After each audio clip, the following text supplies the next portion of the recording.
Hello, എല്ലാവരും സുഖമായിട്ടിരിക്കുന്നെന്ന് വിശ്വസിക്കുന്നു. അപ്പോൾ നമുക്ക് വിശേഷങ്ങളിലേക്ക് പോയാലോ. അതായത് ഈ പ്രതാപനും വാമദേവനും ഇനി ഒരിക്കലും രക്ഷയില്ലാന്ന് വക്കീലും പോലീസുകാരും എല്ലാവരും വിധി എഴുതുന്നുണ്ട്. അതായത് കോടതിയിൽ ജാമ്യത്തിന് വേണ്ടി അപേക്ഷിച്ചാൽ പോലും അഥവാ ജാമ്യം അനുവദിക്കുന്നത് കുറേയേറെ നൂലാമാലകൾ അനുവദിച്ചു കൊണ്ടായിരിക്കും. അവിടെ കോടതിയിലാണെങ്കിൽ പണം കെട്ടിവെക്കണം, പിന്നെ ജാമ്യക്കാരൻ നിൽക്കണം. പണം എന്ന് പറയുന്നത് 1-2 രൂപയൊന്നുമല്ല, ഒരുപാട് പണം കെട്ടിവെക്കേണ്ടി വരും. ആ സമയത്തെല്ലാം മുത്തശ്ശിക്ക് പറയാനായിട്ടൊരു ബലമുണ്ട്. അവർക്കാണെങ്കിൽ സ്വർണ്ണമുണ്ട്. അതായത് വി പ്രതാപൻ ഒരുപാട് സമ്പാദിച്ച് കൂട്ടിയിട്ടുണ്ടല്ലോ, അതിനെപ്പറ്റി കണക്കുകൾ പറഞ്ഞിട്ട് കരുണയെ പിടിച്ചെടുത്താണ് കേട്ടോ ചെയ്യുന്നത്.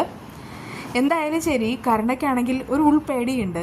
ജാമ്യത്തിൻ്റെ കാര്യങ്ങളും എല്ലാം മുന്നോട്ട് പോയിക്കൊണ്ടിരിക്കുന്നു. എന്തായാലും ആ സമയത്ത് ഇടുത്തി പോലെ മറ്റൊരു വാർത്ത അവരുടെ മേൽ വന്ന് പതിയെ ചെയ്യണേ. വേറൊന്നുമല്ല, പ്രതാപൻ്റെ സ്വത്തുക്കളെല്ലാം കണ്ടുകിട്ടണം. അനധികൃതമായിട്ട് അയാൾ സ്വത്തുക്കളെല്ലാം സമ്പാദിച്ച് കൂട്ടി വച്ചിരുന്നു. അത് പലപ്പോഴായി പലരുടെയും അവകാശമായിരുന്നു.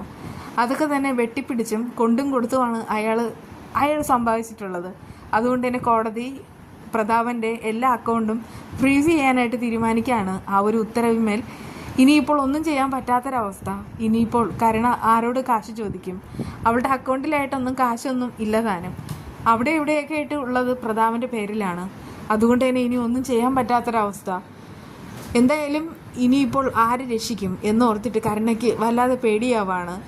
ഇപ്പോൾ തന്നെ ജാമ്യത്തിന് വേണ്ടിയിട്ട് ഒരുപാട് പണം ആവശ്യമാണ്. അതിനിടയ്ക്കാണ് ഇങ്ങനെ ഒരു വല്ലാത്തൊരു സംഭവം ഉണ്ടാവുന്നത്. അപ്പോഴേക്കും അവളോടൊപ്പം നിൽക്കാനായിട്ട് മുത്തശ്ശിയല്ലാതെ മറ്റാരുമില്ല. മോഹിനിയോടായി സ്വർണവും കാര്യങ്ങളൊക്കെ ചോദിക്കുകയാണ്. അതേസമയം മോഹിനിയും ഒന്നും കൊടുക്കുന്നില്ല. ആ സമയത്ത് കരുണയ്ക്ക് എന്ത് ചെയ്യണം എന്നറിയാത്തൊരവസ്ഥ, പലരുടെയും കാല് പിടിക്കേണ്ട ഒരവസ്ഥ വരികയാണ്. മുത്തശ്ശിയുടെ സ്വർണം വിറ്റാൽ പോലും അത്രയൊന്നും തികയേയില്ല. അതേസമയം ഈ മോഹിനി പറയുന്ന ഒരു കാര്യമുണ്ട്. അതെ, ഇത് നിനക്ക് കിട്ടിയത് അഹങ്കാരത്തിൻ്റെ ഫലമാണ്. പ്രത്യേകിച്ച് കണ്ണൻ മോൻ്റെ അച്ഛനെ കൊന്ന കേസിലാണ് അയാൾ ജയിലിൽ കിടക്കുന്നത്. അങ്ങനെയുള്ള അയാളെ ആര് രക്ഷപ്പെടുത്താൻ? അങ്ങനെയുള്ള അയാളെ രക്ഷപ്പെടുത്താനായിട്ട് ഞാൻ എൻ്റെ സ്വർണവും പണവും തരണമെന്നാണോ നീ പറയുന്നത്? അതൊരിക്കലും സംഭവിക്കില്ല. നിനക്കൊരു അഹങ്കാരം ഉണ്ടായിരുന്നു, ആ അഹങ്കാരം ഇതിൽ തീരട്ടെ. നിൻ്റെ നന്മയ്ക്ക് വേണ്ടിയിട്ടാണ് ഞാൻ പറയണേ. മര്യാദയ്ക്ക് അടങ്ങി ഒതുക്കി നീ കഴിഞ്ഞാൽ നിനക്ക് കൊള്ളാം. ഇപ്പോഴും കണ്ണൻ്റെയും മഹാലക്ഷ്മിയുടെയും മനസ്സിലുള്ള അലിവൊന്നും പറ്റിയിട്ടുണ്ടാവില്ല, ഒരല്പമെങ്കിലും ബാക്കിയിട്ടുണ്ടാവും. അതുകൊണ്ട് തന്നെ ചെയ്ത സകല തെറ്റുകളും ഏറ്റു പറഞ്ഞിട്ട് നീ നേരെ കമലേശ്വരത്തേക്ക് ചെല്ല്. കണ്ണനല്ലാതെ ഇനി ഒന്നും ചെയ്യാനായിട്ട് കഴിയുകയില്ല. പിന്നെ പണം മോഹിച്ചിട്ടാണെങ്കിൽ നീ അങ്ങോട്ട് പോകേണ്ട. നിന്റെ അച്ഛനെ രക്ഷപ്പെടുത്താൻ കണ്ണനായിട്ട് ഒന്നും തരില്ല. കണ്ണൻ സകല പഴുതും അടച്ചുകൊണ്ട് തന്നെയാണ് പെറ്റിഷൻ ഫയൽ ചെയ്തത്. അവനൊരു കറതെരിഞ്ഞ വക്കീലാണ്. അവൻ്റെ കൂട്ടുകാരെ അനന്തവും അങ്ങനെയൊക്കെ തന്നെയാണ്. എങ്ങനെയൊക്കെയാണ് കേസ് കൊണ്ടുപോകേണ്ടതെന്ന് അവർക്ക് നന്നായിട്ട് അറിയാം. അതുകൊണ്ട് പറയാണ്, ഇനി നീ ഇവിടെ നിന്ന് കരങ്ങിയിട്ട് യാതൊരുവിധ കാര്യമില്ല. എനിക്ക് ഒന്നും ചെയ്യാനായിട്ട് കഴിയില്ല. പിന്നെ നിനക്കിനി കഴിയണം എന്നുണ്ടെങ്കിൽ നീ അവിടെ പോയി നിൽക്ക്, അല്ലാതെ ഞാനായിട്ട് ഇനി ഒന്നും സഹായിക്കില്ല. അത് കേട്ടിട്ട് ആ മുത്തശ്ശി നെഞ്ചറിഞ്ഞ് കരയാണ്. എന്നിട്ട് പറയുന്നുണ്ട്, പണം കെട്ടിവെക്കണം, എന്നാൽ പ്രതാപൻ്റെ കയ്യിൽ നിന്ന് പണം എടുക്കാനും പറ്റില്ല. ആ ഒരു അവസ്ഥ വന്നിരിക്കുകയാണ്. അതുകൊണ്ട് നീ ഞങ്ങളെ സഹായിക്കണം, സഹായിച്ചേ പറ്റൂ. മോഹിനി പറയുന്നുണ്ട്, ഇല്ല, ഒന്നും സഹായിക്കില്ല. എൻ്റെ കയ്യിൽ അല്ലറ ചില്ലറ സ്വർണം മാത്രമേ ഉള്ളൂ. അതെന്തായാലും നിങ്ങളുടെ മകനായിട്ട് എനിക്ക് മേടിച്ചു തന്നതല്ല. എൻ്റെ വീട്ടുകാർ എനിക്ക് തന്ന സമ്പാദ്യമാണ്. പിന്നെ എൻ്റെ കണ്ണൻ മോനും മഹാലക്ഷ്മിയും എനിക്ക് വേണ്ടി തന്ന കുറേയേറെ സ്വർണം, അതിൽ അവരുടെ കണ്ണുനീരുണ്ട്, വിയർപ്പുണ്ട്. അതൊന്നും ഒരിക്കലും നിങ്ങളുടെ മകൻ്റെ തോന്നിയ വാസത്തിന് കോടതിയിൽ അടയ്ക്കാനൊന്നും എന്നെ കിട്ടില്ല.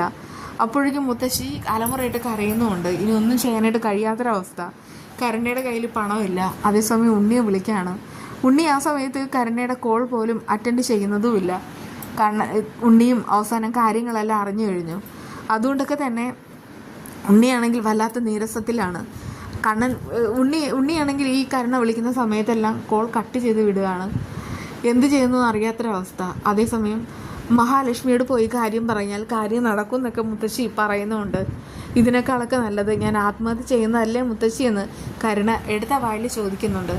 അപ്പോഴേക്കും മുത്തശ്ശി പറയുന്നുണ്ട്, എല്ലാറ്റിനും കാരണക്കാരൻ നീ ഒറ്റ ഒരുത്തിയാണ്.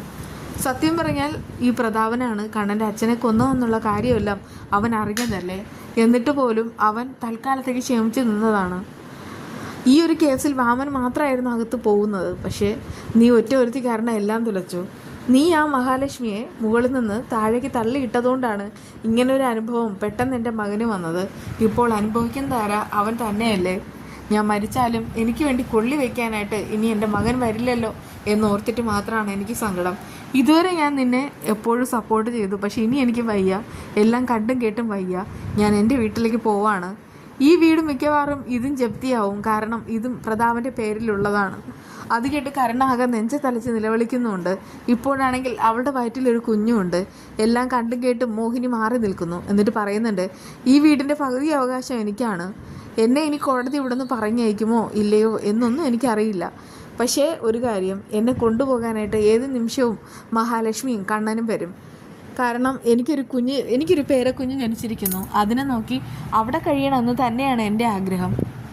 അത് കേട്ട് കരുണ പറയുന്നുണ്ട്, അമ്മ എന്നോട് ക്ഷമിക്കണം. ഇല്ല, നീ ഇനി എന്നെ അങ്ങനെ വിളിക്കരുത്. അല്ലെങ്കിൽ നീ നിറഞ്ഞ മനസ്സോടുകൂടെയും സ്നേഹത്തോടുകൂടെയും എന്നെ അമ്മ എന്നൊന്നും വിളിച്ചിട്ടില്ല.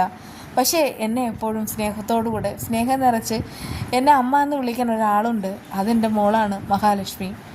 സത്യം, എനിക്കാണെങ്കിൽ 2 മക്കളും ഒരുപോലെ തന്നെയായിരുന്നു.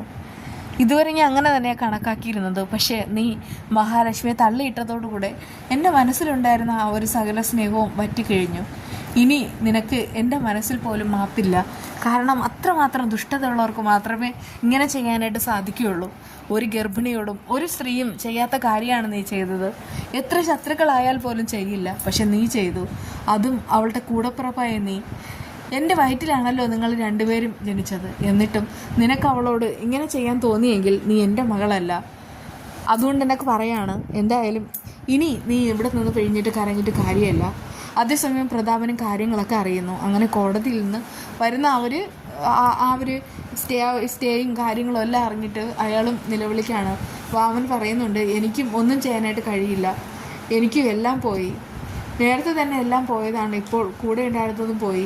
പ്രതാപൻ പറയുന്നുണ്ട്, നീ ഒരുത്തൻ കാരണമാണ് ഞാനിന്ന് ഈ ജയിലിൽ കിടക്കുന്നത്. പണ്ട് ഞാൻ അനധികൃതമായി കുറേയേറെ സമ്പാദിച്ചു കൂട്ടിയിരുന്നു. പക്ഷേ അതുമായിട്ട് ഞാൻ മുന്നോട്ട് പോയതാണ്. നീ ഒരുത്തനാണ് ഇങ്ങനൊരു കൊട്ടേഷൻ തന്നത്. അത് കേട്ടിട്ട് വാമൻ പറയുന്നുണ്ട്, നിൻ്റെ മകൾ, അവൾ കാരണമാണ് നീ ജയിലിൽ കിടക്കുന്നത്. അതിന് നീ എന്നെ പഴിച്ചിട്ടൊന്നും കാര്യമില്ല പ്രതാപ. ആ സമയത്ത് തന്നെ പ്രതാപൻ പറയുന്നുണ്ട്, വേണ്ട, ഇനിയിപ്പോൾ എൻ്റെ അന്ത്യം ഇവിടെ കിടന്ന് തന്നെയാണ്. എന്തായാലും അവർക്കൊന്നും ജാമ്യം പെട്ടെന്നൊന്നും കിട്ടുകയില്ല. ഈ പണം അടയ്ക്കാതെ ഒന്നും ചെയ്യാനായിട്ട് കഴിയുകയില്ല. നഷ്ടപരിഹാരം അത് കോടതിക്ക് കൊടുത്തേ മതിയാവൂ. അതേസമയം കണ്ണനും ഉണ്ണിയും ഒരു കാര്യം തീരുമാനിച്ചു കഴിഞ്ഞു. കരുണ ഇനി ഒരിക്കലും കമലേശ്വരം തറവാട്ടിലേക്ക് വരാൻ പാടില്ല. ദുർഗയും അങ്ങനെയൊക്കെ തന്നെയാണ് ഉറപ്പിച്ച് പറയുന്നത്. കാരണം പ്രതാപനാണ് കൊലപാതകി എന്ന് നേരത്തെ തന്നെ കരുണ അറിഞ്ഞതാണ്. എന്നിട്ട് പോലും അവൾ പോലും ഇതുവരെ ഒന്നും പറഞ്ഞിട്ടുമില്ല. ആ സമയത്ത് എന്തായാലും ഈ കരുണയ്ക്ക് എല്ലാം നഷ്ടപ്പെടുകയാണ്. ഇനിയിപ്പോൾ ആ മുത്തശ്ശി കൂടെ അവളെ കൈവിട്ട് കഴിഞ്ഞാൽ അതോടുകൂടെ എല്ലാം കഴിയും. ഇതൊക്കെയാണ് ഇനി വരാൻ പോകുന്ന വിശേഷങ്ങൾ. വീണ്ടും കാണാം. ബൈ.